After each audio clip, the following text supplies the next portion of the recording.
마태복음 17장 14절에서 27절. 그들이 무리에게 이르매 한 사람이 예수께 와서 꿇어 엎드려 이르되. 오늘은 이 제자들이 귀신을 잘 쫓아내다가 갑자기 귀신을 쫓아내지 못하고 귀신 들린 아이를 예수님께 데리고 오는 이야기와 베드로가 예수님 말씀에 순종할 때에 하나님께서 주시는 놀라운 것은 어떤 것인가 오늘 공부하게 됩니다. 어제는 하루 종일 묵상한 것이 변화산 사건이었습니다. 변화산 사건을 통해서 예수님이 앞으로 어떻게 될 것인가를 보여주셨는데, 무엇보다도 무덤 속에 잠자던 자들이 죽지 않았다, 망하지 않았다 하는 모습으로 모세와 엘리야가 강건하게 살아계시는 것을 우리가 볼 수 있습니다. 우리도 또한 그렇게 되겠지만, 예수님은 무엇보다도 내가 그렇게 된다라고 하는 것을 보여주기 위해서 흰 옷을 입고 얼굴에 광채가 나는 모습을 제자들에게 보여줬는데, 그 세 명의 증인들에게 죽을 때까지 이 말씀을 선포해라. 그리고 내가 다시 이 모습이 될 때까지 너희들은 입을 다물고 있으라. 그렇게 얘기함으로써 우리에게는 어떤 경우에는 입을 다물어야 되고, 어떤 경우에는 목숨을 걸고 말을 해야 되고 하는 경우가 있다는 것을 우리에게 보여주셨습니다. 오늘 말씀은 이제 그 변화산에서 내려온 예수와 제자들이 그 무리 가운데로 이제 오게 되었습니다.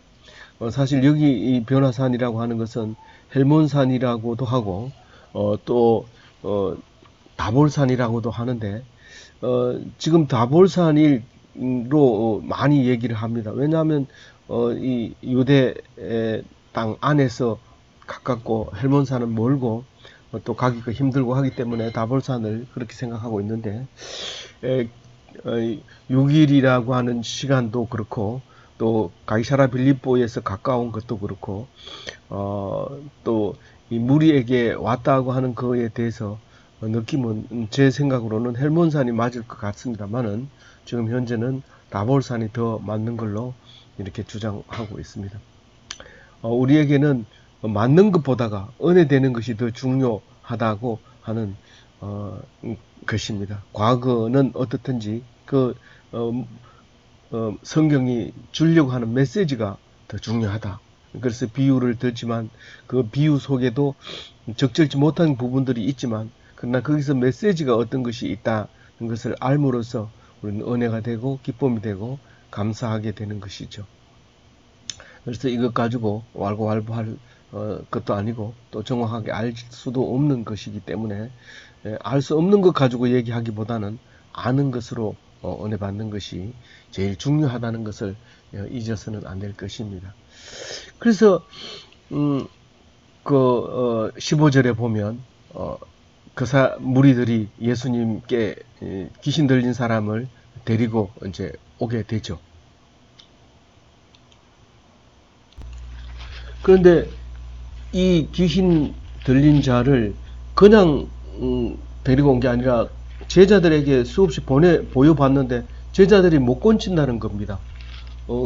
그래서 데리고 왔다는 겁니다. 이게 간질이 심해서 자주 불에 넘어지기도 하고 물에 넘어지기도 하고, 간질이 오면은 장소를 불문하고 넘어지기 때문에, 이런 맨 땅에 넘어졌을 때는 그래도 시간이 지나면 깨어날 수도 있지만, 물에 넘어지면 질식해서 죽을 거고 불에 넘어지면 다 죽을 거고, 그렇게 되기 때문에 이것은 고치지 않으면 평생 위험한 병이었죠.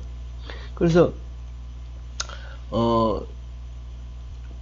예수님한테 와서 제자들이 못 고친다고 얘기하니까 예수님은 야단을 치는데, 믿음이 없고 패역한 세대여, 내가 얼마나 너희와 함께 있으며 얼마나 너희에게 참으려 그를 이리로 데리고 오라 하시니라.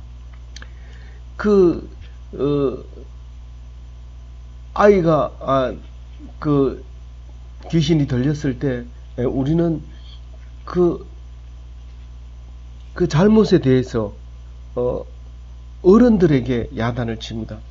그보다 더 중요한 것은 그 예수님이 제자들이 잘 고치다가 왜 못 고쳤냐는 거죠. 그게 믿음이 없고 패역하고 그리고 무능력한 그 이유에 대해서 탄식하고 있는 것이죠. 그러면서 내가 있는 동안에는 내가 고쳐주고 그렇게 하지만 언제까지 이렇게 할 것이냐. 내가 살아있는 동안에도 너희들이 능력을 받아야 되고 내가 죽고 나면 물론 당연히 능력을 받아야 되는데 참 한심하다. 그런 말씀으로 그럼 데리고 와라.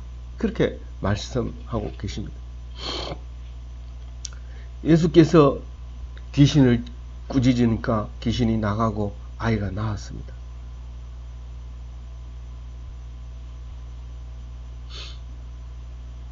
그래 제자들이 이상하게 생각했어요.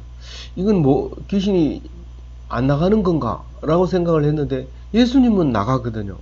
그래서 19절에 보면 제자들이 전에는 났더니만 왜 안 됩니까? 라고 얘기를 합니다. 그러니까 예수님께서 뭐라고 얘기합니까? 19절에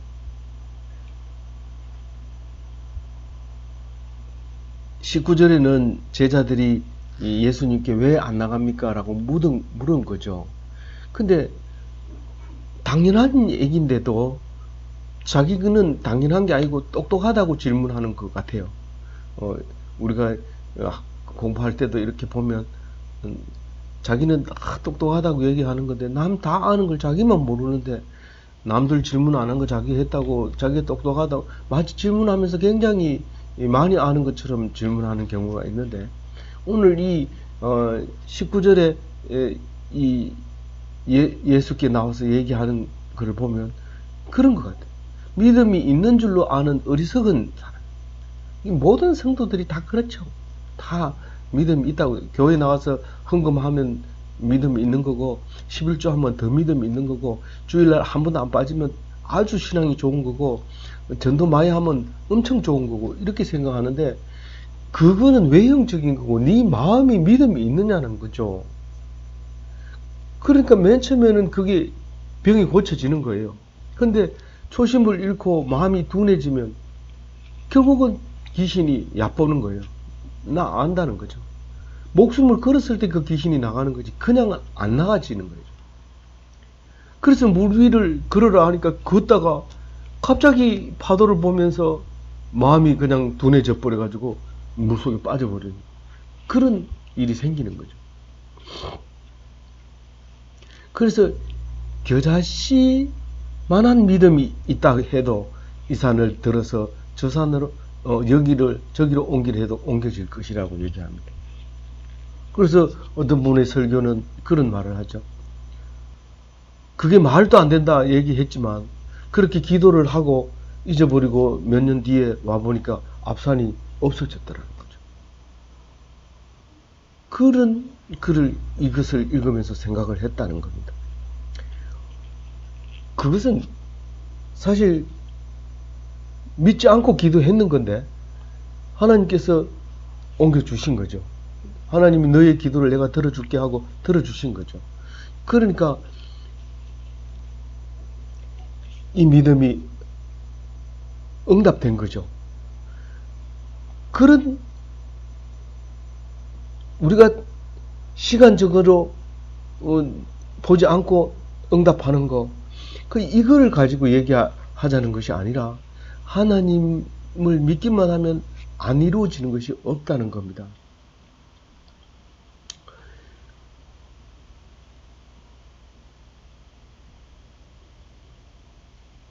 너희가 못할 것이 없다. 믿음으로 하면 못할 것이 없다. 못할 것이 없다는 게 제일 어려운 게 뭐예요? 죽은 자를 살리는 게 제일 어려운 건데 그것도 한다는 거예요. 예수님. 그럼 21절에 없음 있는데요. 이 킹 제임스 버전이나 이 세 번역에는 나와 있습니다. 그럼에도 불구하고 이런 종류는 기도와 금식을 통하지 않고는 나가지 아니하느니라 하시니라. 근데 이거를 왜 뺐을까 생각하니까요. 뺀 이유가 만약에 이걸 넣게 되면 귀신이 안 나가면 제자들이 맨날 금식하면서 기도했을 거라고. 그래도 안 나가요. 그런데 그러면 이 성경을 읽기가 매우 난해해지기 시작합니다. 그런데 이걸 빼서 우리에게는 부드럽게 넘어가게 했는데, 알 것만 알아라 이러고 넘어갔는데, 그게 무슨 말이냐면 기도와 금식은 눈에 보이는 겁니다. 그걸 계속 할 겁니다. 아마 그렇게 적어놨다면. 성경이 있지 않느냐? 니 성경을 또 안 읽느냐? 성경을 무시하느냐? 그렇게 말하기 때문에 어떤 사본에서는 이것을 빼버림으로써 개역 개정에도 없음으로 나와 있게 됩니다. 그래서 우리가 믿음이 이 없음이라고 하는 이것을 성경을 이것 때문에 불신하는 경우가 있어요. 근데 불신하는 경우가 아니라 이 없음이라고 하는 이 단어 속에 우리에게 주는 메시지가 강력하게 있다는 사실을 기억해야 됩니다. 우리가 금식하고 기도하면 들어준다고 할 때 믿음을 갖고 금식하고 기도하면 되지만은 금식하고 기도만 가지고는 안 된다는 거예요. 근데 꼭 믿음만 가지고 있으면 안 되고 금식과 기도를 해야 됩니까? 라고 할 때 믿음만 가지고 된다는 거예요. 믿음만 가지고 된다는 거예요. 그런데 그것이 믿음이 있으면 꼭 기도하게 되고 금식하게 된다는 거죠. 그 얘기를 지금 하고 있는 거죠. 거꾸로 이용하시면 안 되고 순리대로만 하면 됩니다. 순리대로만 하면 됩니다. 이 순리가 어긋나면 말이 안 되는 거예요. 내가 앞으로 영원히 예수님을 믿겠다. 영원한 내가 지은 모든 죄를 예수님께서 사해 주셨다고 내가 굳게 믿고 있지만 지금 현재는 그게 분명히 틀림없는 믿음이고 확실한 믿음이지만 그 훗날에 가서 마음이 둔해지면 그것은 소용없는 거예요. 그런 거 소용없는 거니까 우리는 믿을 수 없잖아요. 과거의 미래의 나를 믿을 수 없으니까 오직 현재와 과거의 죄만 사해 준다고 하지 왜 미래의 죄까지 사해 줍니까? 미래의 죄를 사해 주지 않는다면 우리는 늘 불안 속에 살 겁니다. 근데 언제 우리가 장막을 벗게 될지 모릅니다. 만약에 오늘 저녁에 내가 하나님께서 데리고 가신다 하면 내가 믿음으로 산 날이라면 그것은 하나님께 상 받을 일이지만 먼 훗날을 바라보면서 믿음 없이 살다가 죽으면 그건 결국은 상 받을 일이 되지 못한다는 것이죠. 그래서 믿음은 오직 현재입니다. 현재. 미래에도 내가 믿을 것이고 과거에 안 믿었는 것도 다 사해 줄 것이라는 것을 우리는 믿는 그 현재의 믿음, 그리고 행위에 있는 것이 아니라 오직 믿음으로서 나오는 것, 그것이 모든 것을 살리게 되고 귀신을 쫓아낼 수 있는 능력이 되는 것입니다. 믿음의 능력이라고 하는 것은 엄청나는 것이죠. 못할 것이 없는 게 믿음의 능력입니다. 참 놀라운 말씀입니다. 그리고 오늘 다른 말씀을 이제 합니다. 갈릴리에 모일 때에 예수께서 제자들에게 이르시되 인자가 장차 사람들의 손에 넘겨져 죽임을 당하고 제3일에 살아나야 하리라 하시니 제자들이 매우 근심하더라. 이 고난과 죽음과 부활에 대해서 다시 선포를 합니다. 갈릴리 집회에서, 우리는 요즘 게더링이라는 말을 쓰는데요. 집회에서 모이면 말씀을 묵상하고 선포하고 그렇게 하는데 오늘 예수님의 십자가 부활을 다시 한번 선포를 합니다. 근데 예수님은 그렇게 세 가지를 다 말씀하셨지만 오직 제자들의 귀에 들리는 것은 고난과 죽음입니다. 그런데 사실 이 제3일에 살아나야 하리라 하시니 제자들이 매우 근심하더라. 살아나야 하리라 하는데 왜 근심합니까? 그 살아나야 하리라 하는 문제는 미래의 얘기고 아직 있을지도 모르고 이 유대인의 성경은, 유대인이 가지고 있는 이 성경은 늘 미래에 대해서 앞으로 온다, 그날이 온다, 그날이 온다, 계속 갑자기 온다, 호련히 온다, 번개처럼 온다, 구름 타고 온다, 계속 그렇게 말하기 때문에 그때 부활하실 거라는 말씀 그거 가지고는 자기한테 들어오질 않습니다. 내가 한두 번 쏘은 게 아니다. 평생 쏘았다. 그렇게 그리고 그걸 보지 못하고 죽은 사람이 수없이 많다. 나는 뭐 특별하냐? 그렇게 하면서 그걸 믿지 않는 거죠. 믿지 않는 거죠. 그러니까 왜 근심해요? 고난과 죽음만 생각하니까 그래요. 근데 고난과 죽음이 부활하고 비교했을 때 그건 아무것도 아니죠. 영원히 사는데요. 그건 뭐 당연한 거고 당연히 받아야 할 거죠. 부활만 생각하면 죽음이 두렵지 않아요. 고난은 당연한 거고요. 그래서 근심은 불신에서 나오는 것이고 무지에서 나오는 것이고 욕심에서 나온다는 것을 잊어서는 안 됩니다. 로마서 6장 16절에 보면요. 6장 18절이네요. 현재의 고난은 장차 우리에게 나타날 영광과 좋게 비교할 수 없도다. 그렇게 말씀하시고요.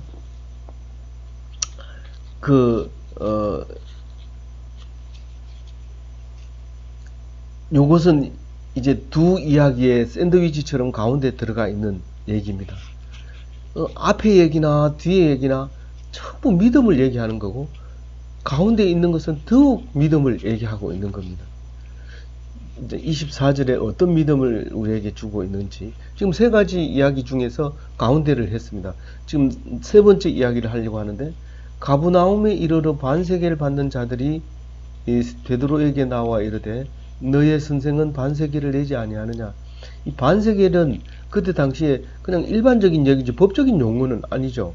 이게 뭐냐면 지금 이 제목은 성전세라고 얘기했지만 성전세도 반세계이지만 이거는 국세고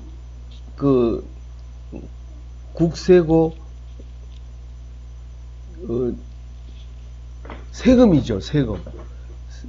세금인데 이 세금은 1인당 인두세 사람 한 사람 앞에 반세계를 내야 됩니다. 이게 반세계이 1데나리온인데 1일치 품삯을 얘기하는 거죠. 근데 이제 가브나움에서 이런 일이 일어났어요. 근데 반세계를 받는 자는 세무원이죠. 세무원이 이제 예수님한테는 얘기 못하고 베드로 수제자한테 얘기를 합니다. 너희 예수는 세금 안 내냐?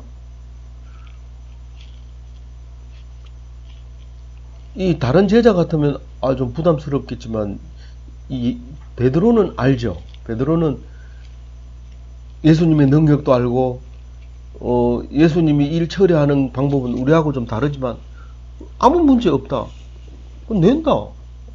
낸다는 이 말은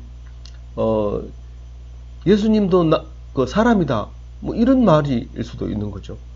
그리고 낸다는 말은 내신다 이 말은 만약에 예수님이 안 낸다면 내가 내줄게. 뭐 이런 의미를 가지고도 있습니다. 책임지고 반장이 하는 거죠. 근데 왜 가버나움에서 이런 일이 있었을까요?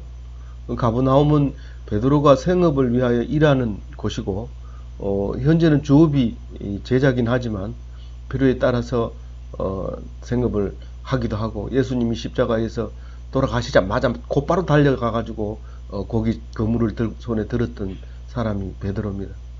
늘 예수님을 따라다니면서 고기가 어디에는 많이 잡힐 텐데 이 날씨에는 무슨 미끼를 먹을 텐데 이러면서 늘 생각했던 베드로였던 것 같아요. 그리고 거기 가면 아직도 그대로 남아있는 베드로 소유의 배도 있고 그물도 있고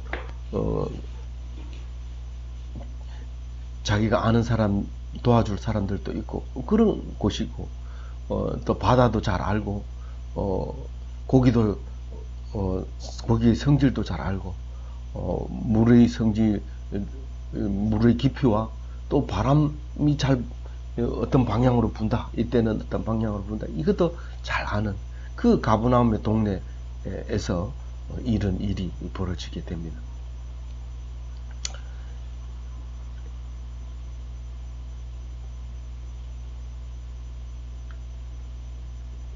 그러니까 그 얘기 할 때만 베드로가 뭐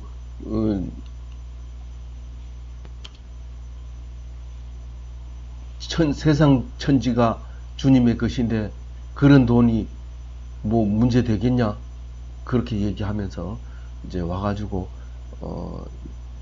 예수님께 말하려고 이러는데 벌써 먼저 얘기합니다.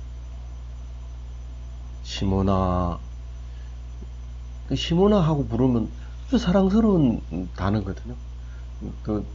베드로야 이러면 교회를 세우려고 부르는 거고, 시몬아 이러면 양을 쳐라 요한의 아들 시몬아 부를 때 그렇게 불렀잖아요. 네 생각은 어떠하냐? 세상 임금들이 누구에게 관세와 국세를 받느냐? 자기 아들들에게냐 타인에게냐? 누가 임금이 우리 아들 왕자들한테 전부 세금 내라 이런 사람 어디 있어요? 세금은 전부 자기를 위해서 내는 세금인데, 그래서 국세와 관세 이런 것들을 전부 이제 받는데, 그것은 왕궁에서는 안 받습니다. 바깥에서 받아서 왕궁으로 들어가는 거죠. 그러니까 이제 베드로가 얘기합니다. 타인에게 받습니다. 그렇다면 하나님의 아들들은 세를 면하리라. 이 세상이 전부 하나님 거기 때문에 세상 뭐 세금을 낼 필요가 없다고 말하는 거죠. 그렇지만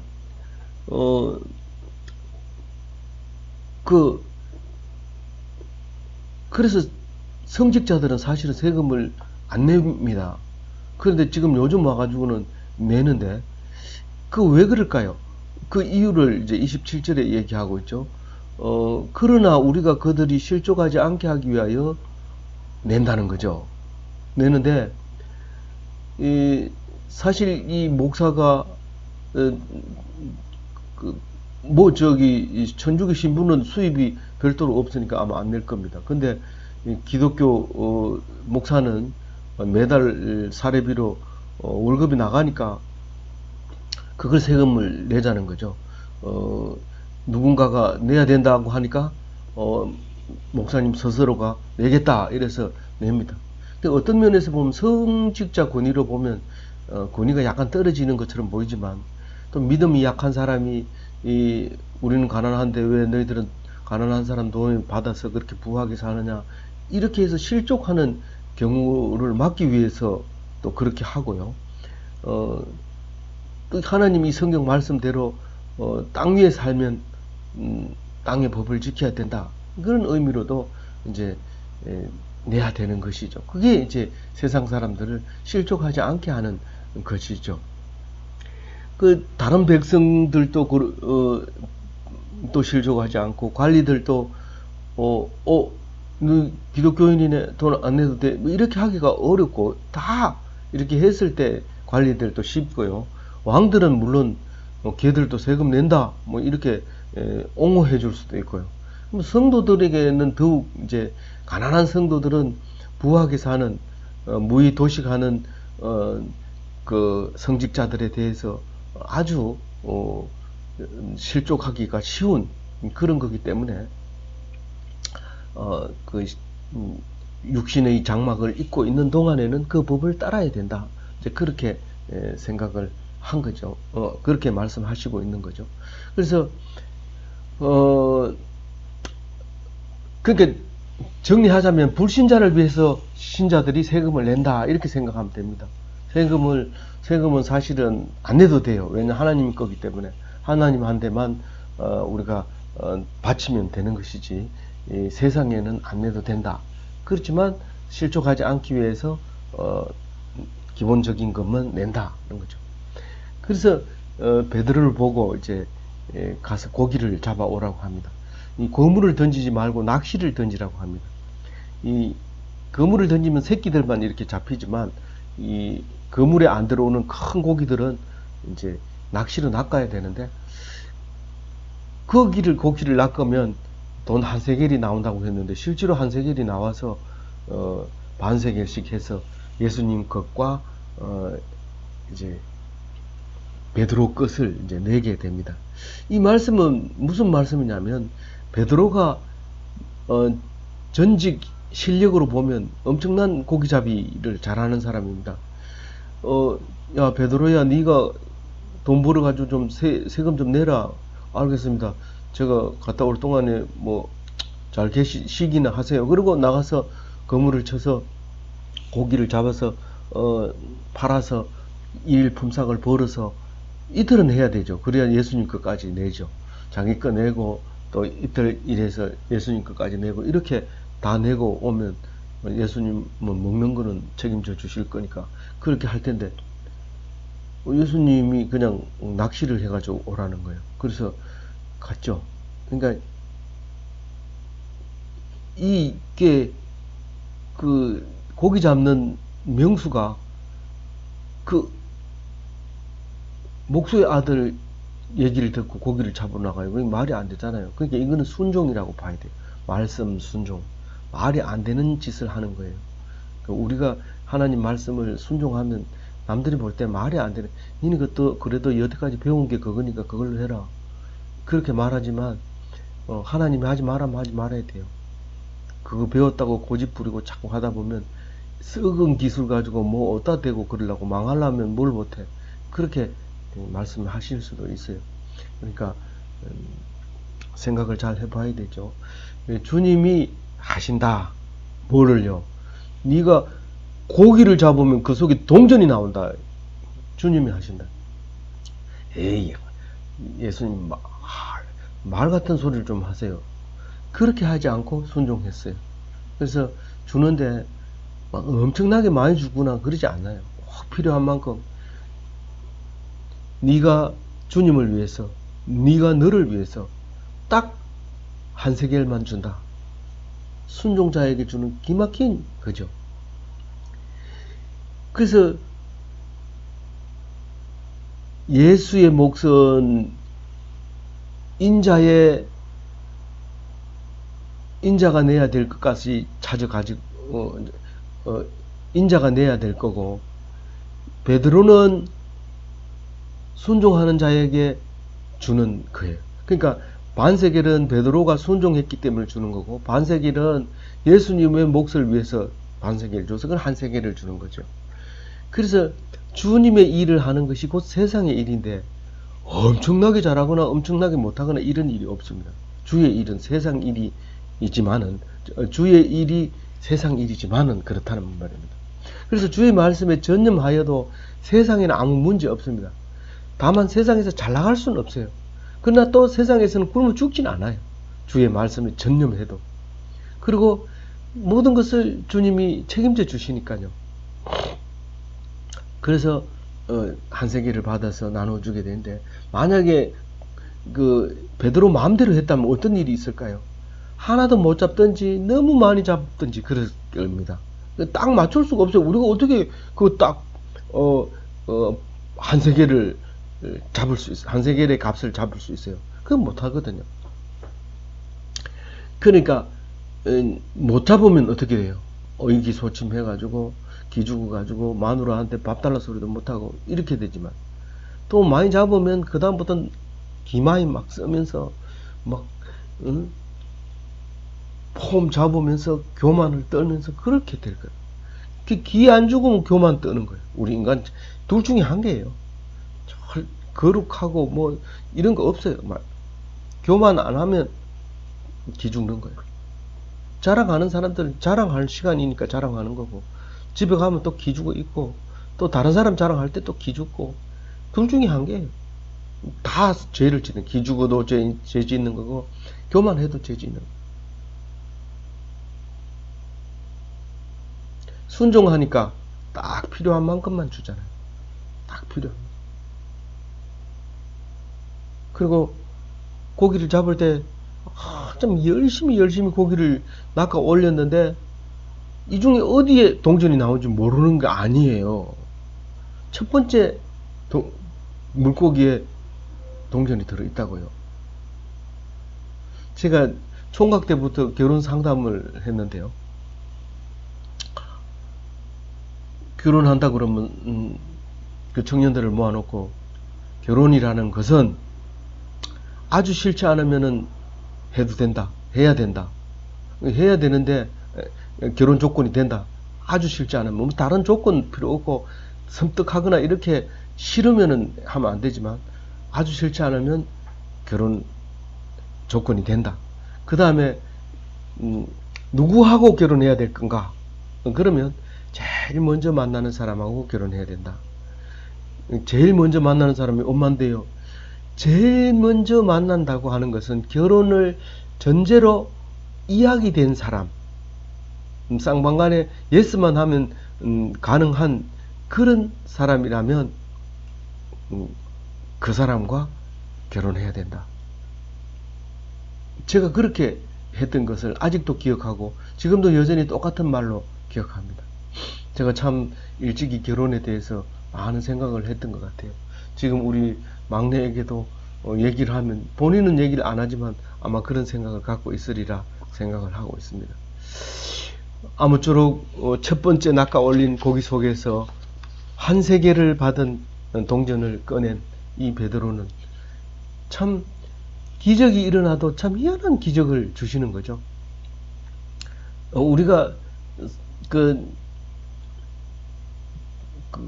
다른 사람들의 간증을 이렇게 듣다 보면 참 말도 안 되는 그런 일이 일어나는 것들을 많이 볼 수 있습니다. 그것들이 하나님이 하신다는 것이죠. 본인도 그렇게 생각을 하고 있고 듣는 사람도 그렇게 생각하는데 저거 거짓말이다 이렇게 생각하면 그건 믿음이 없는 거니까 할 수 없는 거고, 그 듣는 사람이나 말하는 사람이나 다 그 믿음으로 희한한 하나님을 경험하게 됩니다. 아무쪼록 이 희한한 말씀을 가지고 행복해져야 되고 은혜가 되어져야 되고 기쁨이 되어져야 하는데 그런 기독교인이 다 되시기 바랍니다.